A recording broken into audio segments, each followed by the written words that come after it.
we come to this sacred space, made more sacred in this moment by the presence and attention of each and every one of us. Last week, we invited our friends on the live stream to put their name in the chat and where they were live streaming from. And when we went back to find out, nobody had chatted. So I wonder if folks are having trouble finding the chat function. If you are live streaming this morning, look to the right where the green arrow is. You will see a column where people post their chats.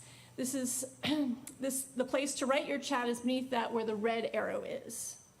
And now that our folks at home have found the chat box, I now invite you at home to let us know who you are and where you're live streaming from, and to offer your greetings to your fellow virtual attendees. And I invite those here in the sanctuary to now look at the camera close to the welcoming congregation banner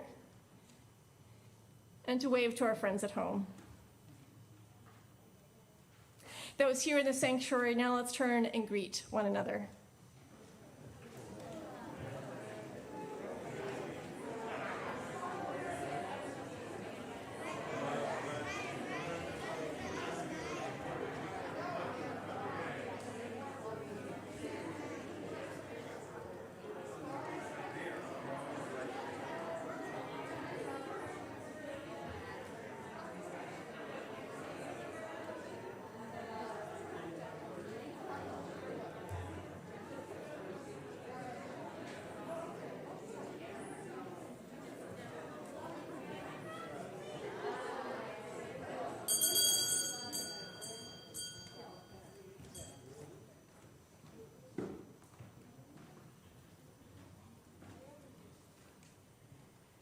Welcome, everyone, to this morning's service of the Winchester Unitarian Society, a caring religious community devoted to spiritual growth, social transformation, and environmental responsibility. As a welcoming congregation, we affirm the full inclusion of people of all sexual orientations and gender identities. As Unitarian Universalists, our faith does not require us to believe in a dogma, tenet, or creed, and among us, we believe many different things. We prize freedom of thought and open, honest discussion and questioning because these, we believe, enrich both our spiritual lives and our work in the community. Indeed, we can still today proudly state, as the first minister of this society, Richard Metcalf, did over 100 years ago, quote, "We do not regard even the best creed as final. We look for new truths and new statements of old ones. We maintain the unlimited right of free inquiry." But while our faith does not impose any dogma or belief, we recognize that it does call on us to do certain things, and among these we recognize and affirm the inherent worth and dignity of every person. And in that spirit, we greet with joy and fellowship all who are gathering with us this morning, either in person or on live streaming on YouTube. We welcome you all. Please join us for social hour on the Bell Tower Terrace after worship for coffee, conversation, and snacks. It looks as though the rain is not coming this soon in the day. Today's coffee hour is a special one, as we will share stories to remember longtime member Rick Hochman and enjoy delicious refreshments in his memory, knowing how much he enjoyed them. Those attending by YouTube are invited to virtual social hour. The link for the Zoom meeting is printed in the order of service and is also found on the YouTube page right under where you view the stream. However you connect, please stick around for community connection. We're continuing our experiment with the sharing of announcements. Printed announcements are now scrolled on the electronic bulletin board by the Main Street entrance each Sunday morning. The same announcements will scroll from 10:15 to a little after 10:30 before each service and immediately at the conclusion of the service for about 5 minutes. And you may always access this information by visiting the URL printed in your order of service. As always, the best way to communicate the many good things happening at the Winchester Unitarian Society and to know what is going on is to submit information to our weekly bulletin highlights and review the newsletter carefully when it comes out each Thursday. One correction to the announcements that we have been broadcasting, and that is I am informed that the dance today starts at 4, not at 4:30. Now let us open our hearts and minds to the spirit of worship.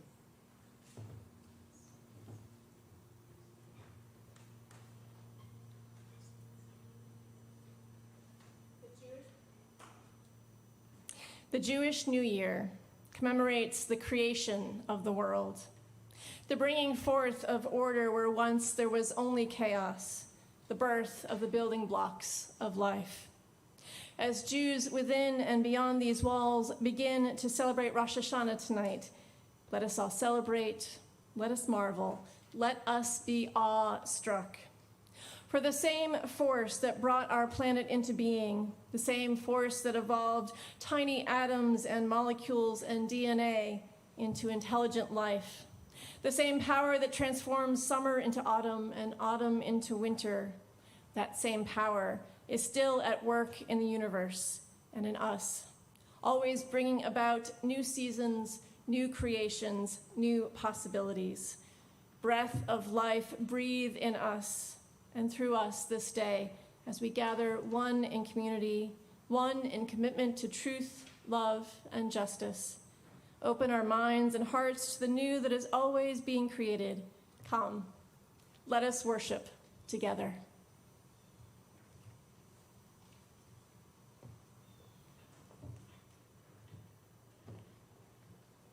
I now invite Maya Mulder to come and light the chalice.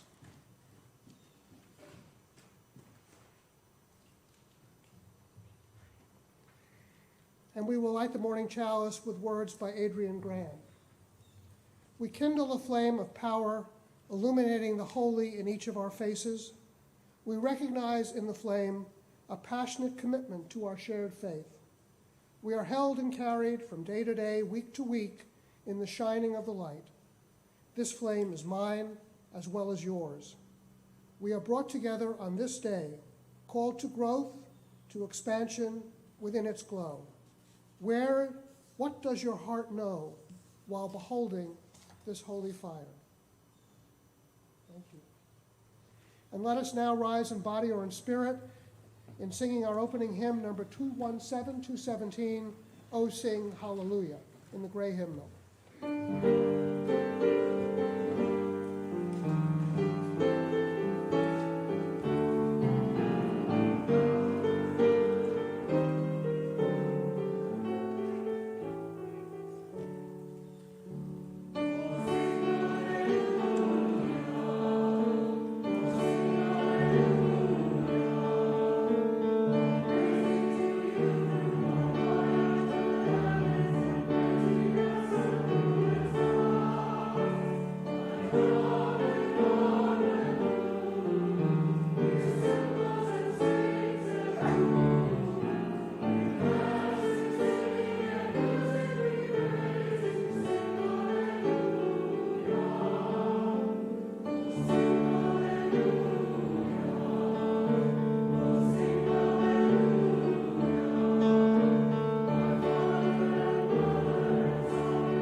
I invite everyone who would like to come forward while I tell you a story about this.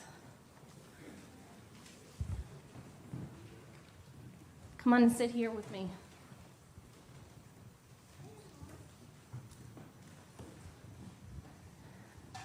Come on up. Good morning. Shana Tova.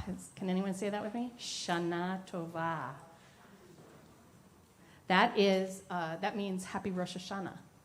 Because today, in the Jewish faith tradition, they are celebrating one of their most important holidays, Rosh Hashanah. And what they celebrate, does anyone know what Rosh Hashanah is celebrating? It's the New Year. It's the Jewish New Year. So they celebrate on this day the world's creation. And so it's like a birthday party for the earth, right? And then they spend the next 10 days thinking about the year ahead and the year that has passed. And they think about it all.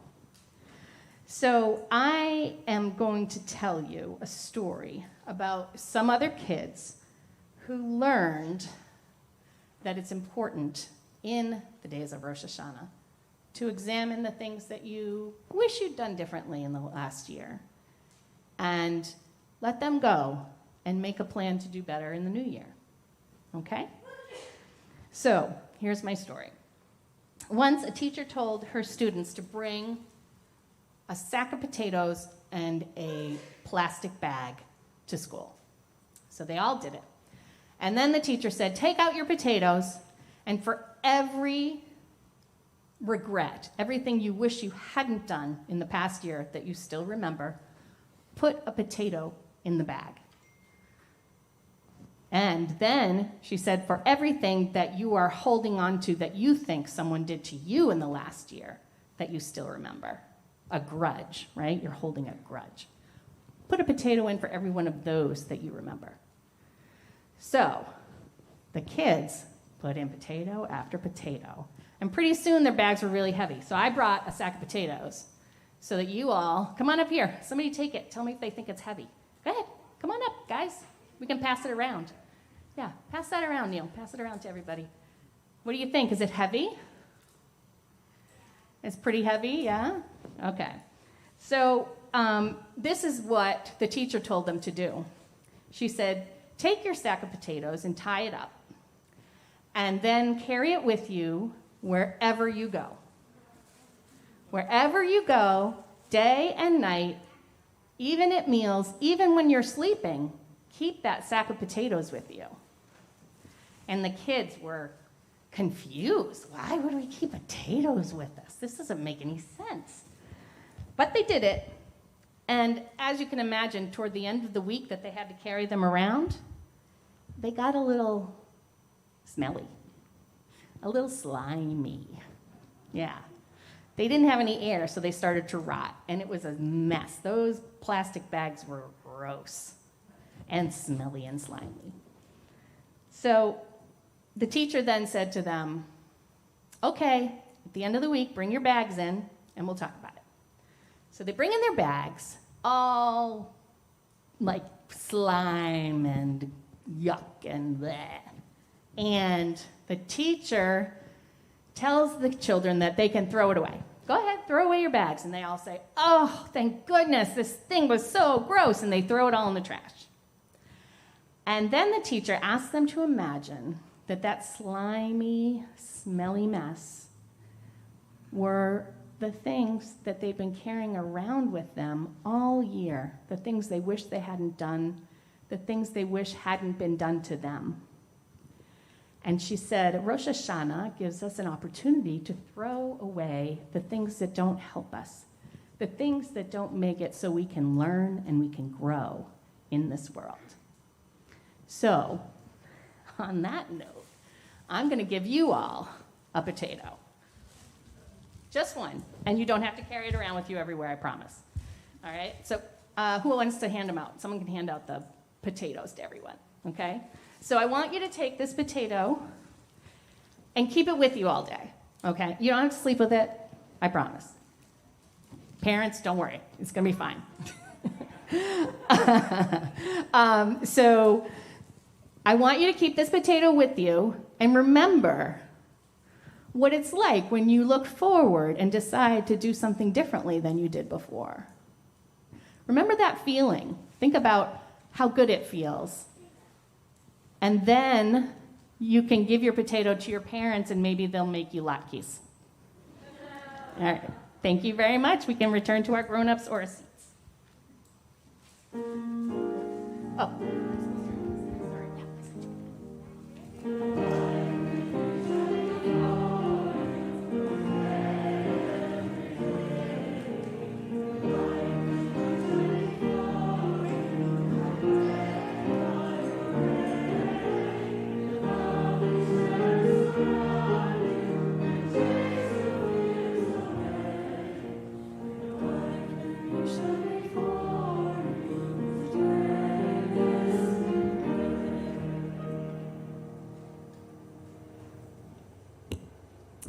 The sacrament of compost.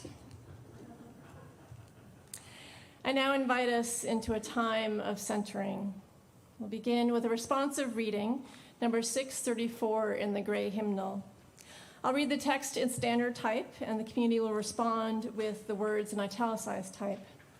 For those on the live stream, you may access the responsive reading in your order of service, and the words should display on your monitors. After the reading, we will take part in a collective ritual, kindling of the light, a time to come forward and light a candle here in the sanctuary or at home to reflect a joy, sorrow, or concern you hold within. At that time, if you would like a candle brought to you here in the sanctuary, please raise your hand. After we kindle the light, we'll be together in a time of shared silence, out of which we will sing hymn 1011 in the teal hymnal, Return Again. Let us begin. Now is the time for turning.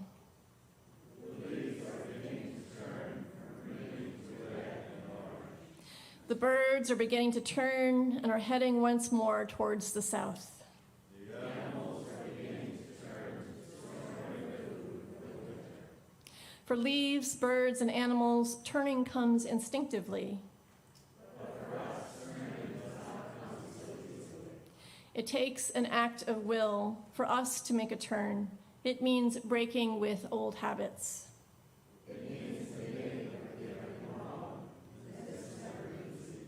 It means losing face. It means starting all over again, and this is always painful. It means recognizing that we have the ability to change. These things are hard to do.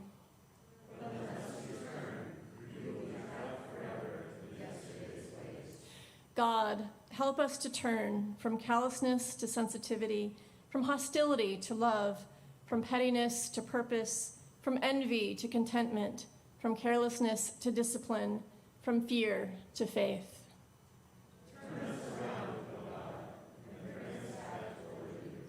Revive our lives as at the beginning.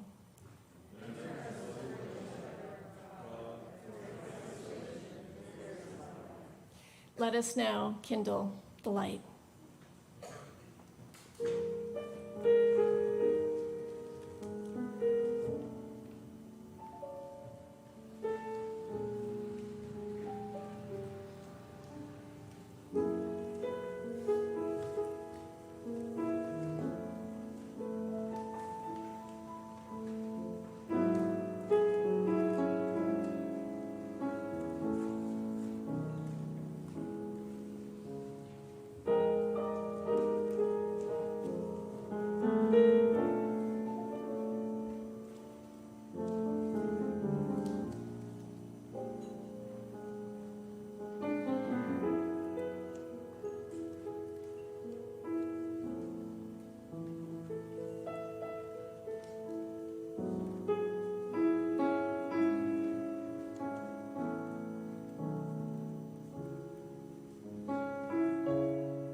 between hearing aids and eyeglasses, I'm really suffering up here. Okay. Just kidding. This morning's reading is a Jewish folklore tale as recalled by Rabbi Ari Margolis. Jewish folklore relates a tale of Reb Nachum, a selfish businessman who thought only of making money and swindling others. One night, on his way home in a carriage, he sees by the roadside a poor farmer whose cart is stuck in the mud. The farmer is pushing, but he cannot get the cart back on the road. He is dressed in his very best for the Sabbath, but he is exhausted and distressed because he cannot move his cart. Reb Nachum gets out of the carriage and helps the farmer push. With the two of them, it is easy work. As they are saying goodbye, Reb Nachum notices a bit of mud on the farmer's clothes, and almost without thinking, he removes it with a flick of his hand. "Now you're ready for your Sabbath feast," he says, and leaves. Many years later, Reb Nachum dies and arrives at God's judgment, the accusing angel on one side, the defending angel on the other. Reb Nachum has devoted himself only to amassing wealth, never to the care of his wife and family. He had no friends. He did not help the community. He committed dishonest acts and abused his power. The angel puts it all on the accusing side of the scales. The angel of mercy doesn't know what to do. He looks over and over at Reb Nachum's life, finding nothing good, not a kind word, no act of solidarity. Suddenly, he sees the one kind act of moving the cart, and in desperation takes the whole cart and throws it on the scales. Still, the scales tilt toward the accusing side. The angel does not know what more to do. Then at last, he sees the bit of mud Reb Nachum had brushed off the farmer's clothes, a tiny, forgotten act of kindness. So the angel takes the little lump of mud and throws that too on the scales, which shifts the balance, and Reb Nachum is saved. For the Jew, the story teaches that each act of kindness has the power to redeem. Redemption not only from our sins, but redemption of the world itself. To heal the broken, to help those in need, to demonstrate our love for the stranger and for those close to us as well, and to help us see ourselves in our fellows. What one simple act of kindness can do.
Before I begin my reflection, I wish to acknowledge that I will be making a reference to the abuse of children, mostly in the last third of my sermon.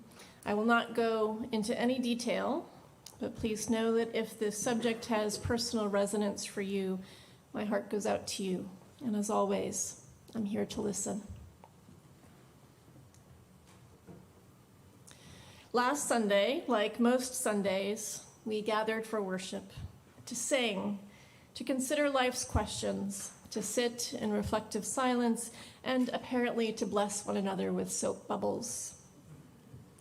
But soon after the service and social hour and religious education brunch were done, some of us and many others gathered for another service, the memorial for longtime member and WUS leader, John Russell. It seemed fitting to hold John's memorial on a Sunday, as he was, for me, an exemplary role model of how to embody the best of congregational life. Through his faithful presence, his actions, his leadership, and his giving, John sought for the Winchester Unitarian Society to succeed in fulfilling its mission. Yet, his memorial aimed to tell an even broader story, the story of what John was like as a sibling, a spouse, a father and grandfather, a friend, neighbor, teacher, and colleague. As I said to a WUS member after the service, I think many of us feel as if John was ours alone. He had that way of showing up so completely in all the spheres of his life and being the mensch that he was. There was another thing I said to attendees after the service. To my delight, many people shared their appreciation for the beauty of the memorial. I gave the response each time because it was true. John made it easy. By this, I meant that when someone lives a good and long life, defined by healthy relationships and deep commitments beyond one's own needs and desires, when death comes and those we know come together to bear witness to who we were and the impact of our actions, the memorial, that public meeting of ethical reckoning, is easier to craft when the raw material of one's life is weighted towards the positive. Because John Russell was human, I know he was imperfect. Because he was human, I know that through his actions or fallibility, at some point in his over 90 years of life, he caused harm. But there is so much to celebrate in remembering him, that this celebration of life, if anything, was challenged by too much content. Contrast John's service with a memorial service a local colleague once recalled to me. He officiated a memorial in remembrance of a local man who was a pillar of the community, active in town government, and a longtime coach for the local baseball team. Generations of boys flourished under his athletic mentorship. This man was remembered not only for his sterling reputation, but also for his charisma. As anticipated, the service was standing room only, with so many wanting to name their gratitude and pay their respects. There was one problem, though. The minister knew that this man, lauded by so many for his selfless qualities, was a different man at home. As person after person rose to offer a glowing remembrance, my colleague observed the man's family sitting in the front row, all former targets of the deceased's abuse. Their faces communicated the pain of their secret suffering, made more acute by their husband and father's full nature being hidden from public awareness. In that moment, the minister was tasked with trying to complete the narrative about this man's life in a way that did more good than harm. After the last story was shared, as my colleague retold it, he said, yes, he was all these things, and he was also a son of a bee. Only he actually said the B word from the pulpit. I don't know if I would have had the same courage my colleague had to tear the memory of a beloved leader off its public pedestal, but I understand why my colleague mustered this courage. If there is to be healing after wrongdoing, the truth must be told. And in telling the truth, there must be authentic compassion for those who've been hurt. That is how each of us as individuals are understood in our moral fullness, and how, paraphrasing the words of today's reading, We are redeemed not only for our sins, but the world itself finds its own redemption. I tell these stories of death and lives remembered as the Jewish holiday, Rosh Hashanah, begins this evening. This is a celebratory time, affirming the ever-present power of creation and turning towards another year, open in its promise and possibilities. The faithful eat apples and honey in hopes for a sweet new year. But Rosh Hashanah is just the beginning of the religious observance. Between Rosh Hashanah and Yom Kippur, there are the days of awe, a period of reflection and repentance. The expectation is that, having reviewed how we behaved in our relationships over the past year, we will offer authentic apologies and seek forgiveness where we have been in the wrong. We will recognize and speak the truth about ourselves with genuine compassion towards those we've harmed. The 10-day period concludes with Yom Kippur, the most solemn and important Jewish holiday of the year. The hope is that our recantation of our past ways will be so thorough and pleasing in the eyes of God that we will be entered into the book of life one more time. This collective spiritual practice also requires courage. As we named in this morning's responsive reading, for us, turning does not come so easily. It takes an act of will for us to make a turn. It means breaking with old habits. It means admitting that we have been wrong, and this is never easy. It means recognizing that we have the ability to change. These things are hard to do, but unless we turn, we will be trapped forever in yesterday's ways. And there's a way in which this annual time of personal atonement is also a time of remembering our innate integrity. As we sang, return to who you are, return to what you are, return to where you are, born and reborn again. As we approach the days of awe this year, my reflection has centered on the central and simple element of the observance. Perhaps with the exception of sociopaths, including some people currently in the news, most people seek to be and ever become a good person, someone of good character.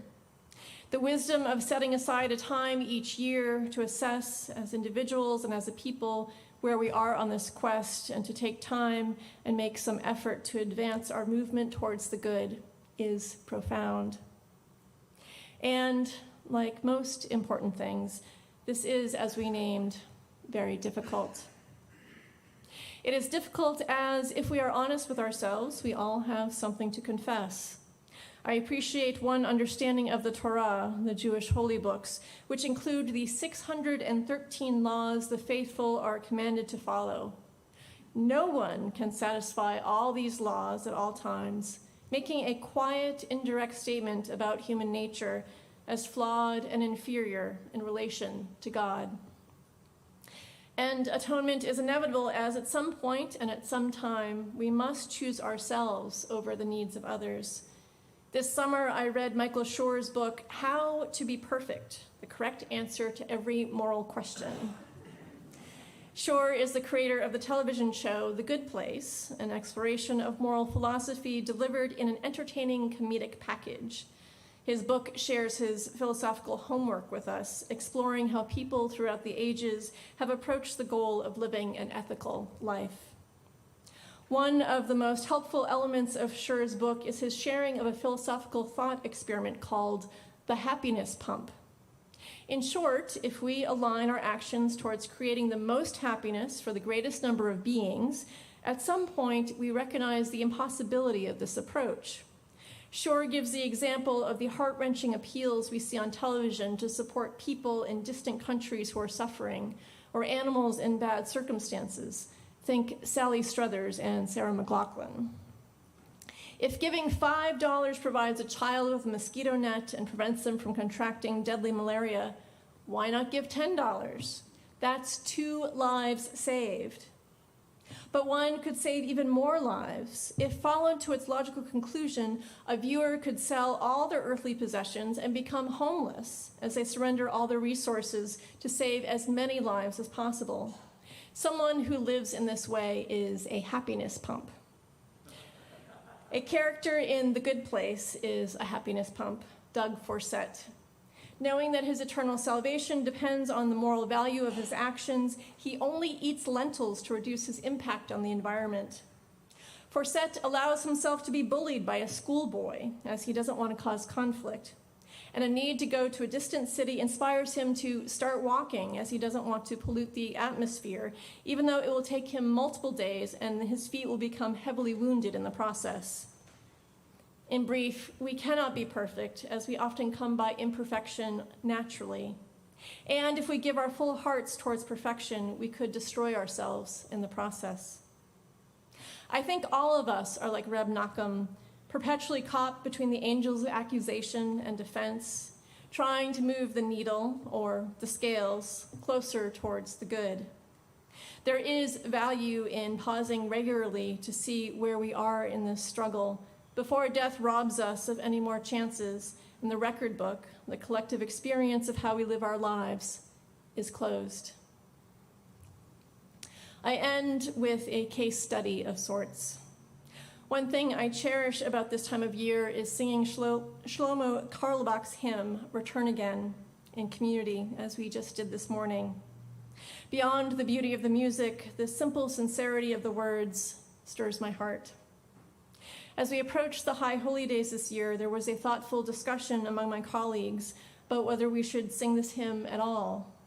Rabbi Carlebach was a charismatic religious leader, known by his large body of original music and his profound generosity of spirit. He gained a revered reputation through, among other reasons, dropping everything to feed, clothe, and comfort homeless people he would encounter in passing. His love knew no boundaries. Before his death, though, whispered accusations grew. Many young women and girls were subject to inappropriate engagement and touching by Carlebach. In this way, his desire for gratification knew no boundaries. Like the man eulogized by my colleague and other better-known figures like Bill Cosby, a solid reputation and charismatic personality are often hallmarks of serial abusers. The stories of Carlebach's survivors remained stifled, with some advocates for accountability receiving death threats. With all this in mind, what does it mean to sing words crafted by this religious leader?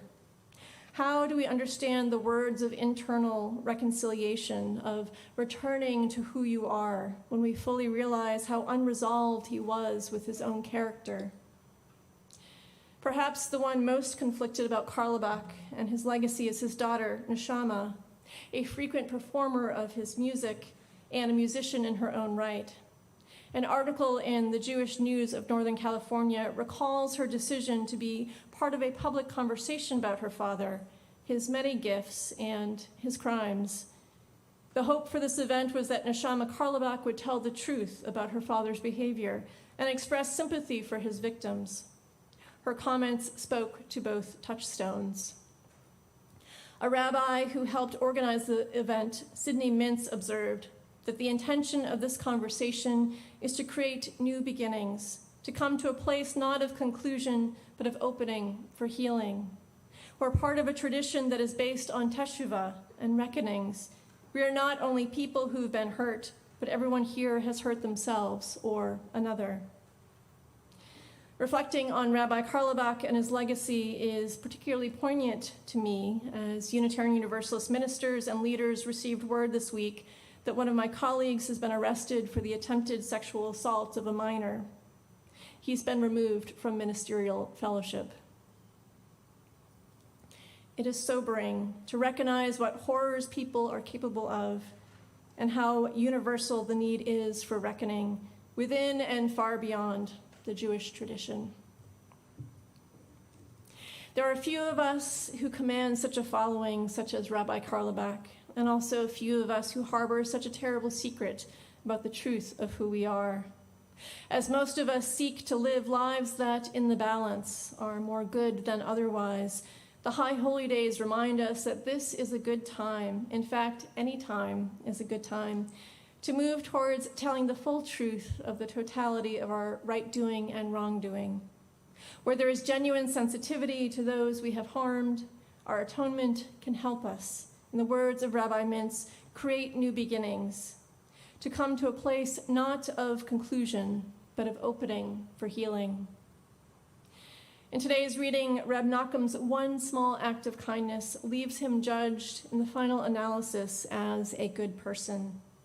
I'm left wondering whether this is a story about the mercy of the divine, or about how every single one of us is the vessel for some good, no matter the weight of our sins, smelling like so many rotten potatoes. Perhaps the story affirms both these truths.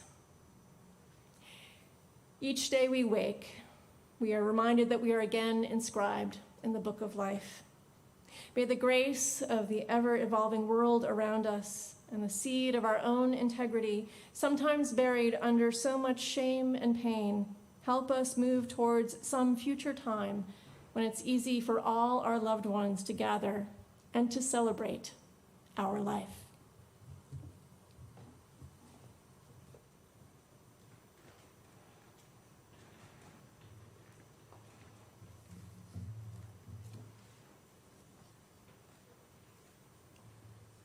One hoped-for goal of our church is to encourage all who gather here to grow more generous in spirit and in action. This, indeed, is the great end of all the world's faith traditions, to bring we human beings closer to the divine by acts of creation, generosity, and compassion. We now are asked to make an offering that allows us to exercise that all-important generosity of spirit, an offering that will help support this self-supporting church and its many ministries. This morning, we will share the plate with the Anna La Violette Snap Matching Fund of the Winchester Farmers Market. And we are fortunate to have the market manager, Fred Yen, with us this morning to tell us a little bit about Anna's fund and how it serves the community.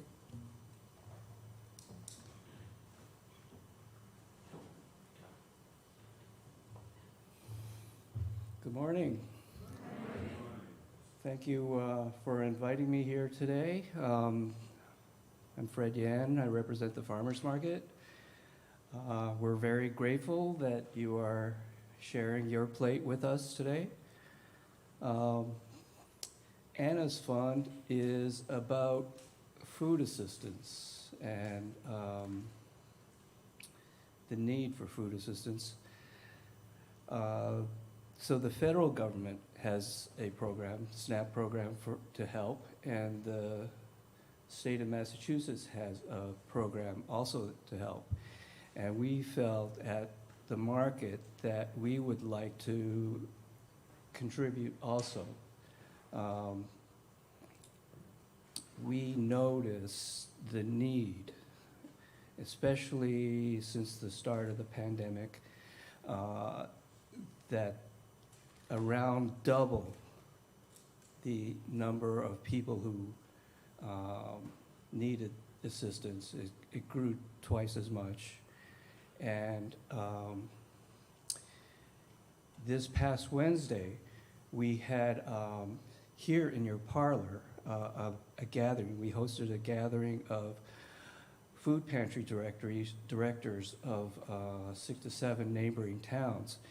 And the thing that shocked us was that in the last 6 to 8 weeks, even with the amount of people in need grew exponentially because of the pandemic, the impact of inflation just skyrocketed the demand on the food pantries. At the same time, the food banks that were helping supply the food to the pantries, supplies from the food banks grew even scarcer because of the demand and because of the supply chain problems. So that the food pantries themselves had to reach into their own pockets to pay retail prices at supermarkets to cover the deficiencies in their inventory. And so we were trying to do our part in terms of supplying fresh, local, healthy foods to those who wouldn't normally economically be able to access that. And that was the reason for Anna's Fund. Many of you may remember Anna. She was here very briefly. She volunteered at the market almost every market day for about 2 years, which is very short time. And in that time, just her spirit, her vibrancy for life just rubbed off on us. And when we decided to start this fund, start this effort, it was right after her tragic accident. And it was just the right thing to do to call this effort Anna's Fund. And partly because she and her family, this was an important cause for them.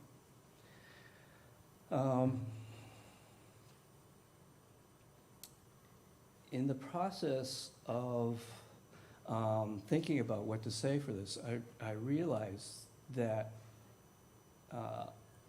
we have our Anna's Fund and the Farmers Market has a lot of overlap with your congregation. Anna's Fund has a couple of members here, Anna's Fund Committee, Sue Dubler and Sandy Thompson, and Woody is on our board. And after the service, Sue brought a queen-size quilt that we're raffling off to raise money for the fund. And the creator of the quilt is Denise Konachek, who used to be, I was told by Heather, a member of your choir. So I feel like there is a lot of synergy between our effort and the values of your congregation. So again, we're very grateful that to have this opportunity to share with you what we're working on, and for your generosity. Thank you.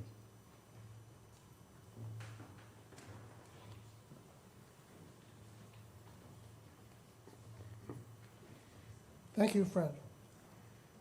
Here are the different ways you can donate to the Winchester Unitarian Society, and this Sunday, as we say, the plate, what you donate will be shared with the Anna LaViolette SNAP Matching Fund. Those attending by live stream will soon see information about to give. Those in the sanctuary may give cash, checks, or donate electronically. You can donate by texting 781-230-6690, or you can visit the church website under the giving page. Please write or type the date of your offering in the memo line or the comment field. And if you are visiting us for the first time, either in person or online, you are our guest. The most valuable thing you can offer at this moment is your contact information so we can stay connected beyond this Sunday. Live stream attendees will see information about how to complete the virtual visitor card. In-person attendees can find a physical visitor card in the pew rack in front of you. Please complete it and put it in the collection plate. The morning offering will now be generously given and gratefully received.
Those who wish to do so are invited to join in the unison affirmation. We gather not for ourselves alone, but to use our common power to build the beloved community within and beyond these walls. We create and reaffirm this covenant this day to make justice flourish, to practice compassion amidst difference, and to embody transformative love. Now please rise in body or in spirit to join in singing our closing hymn, number 215 in the Gray Hymnal, Praise to the Living God.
The days of awe begin with us tonight.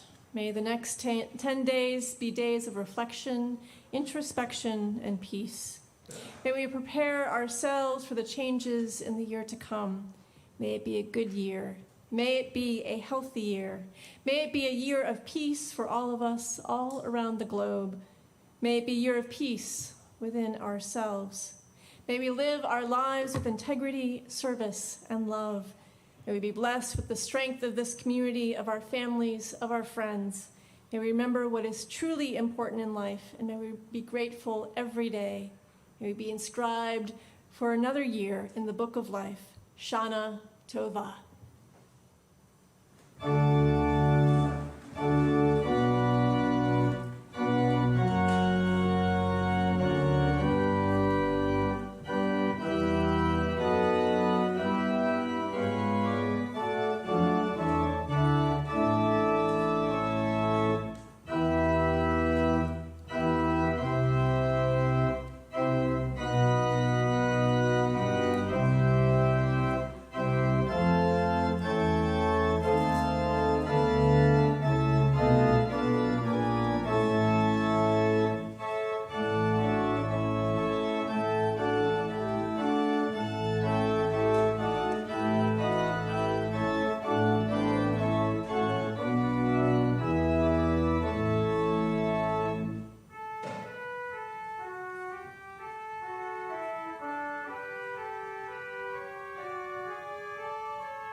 Please join me in reciting the words in your order of service for extinguishing the chalice. Flame, but not the light of truth, the warmth of community, or the fire of commitment. These we carry in our hearts until we are together again. The service has ended, but our life of service continues. Let us continue the conversation on the Bell Tower Terrace or virtual social hour. The announcements will also be shared again now.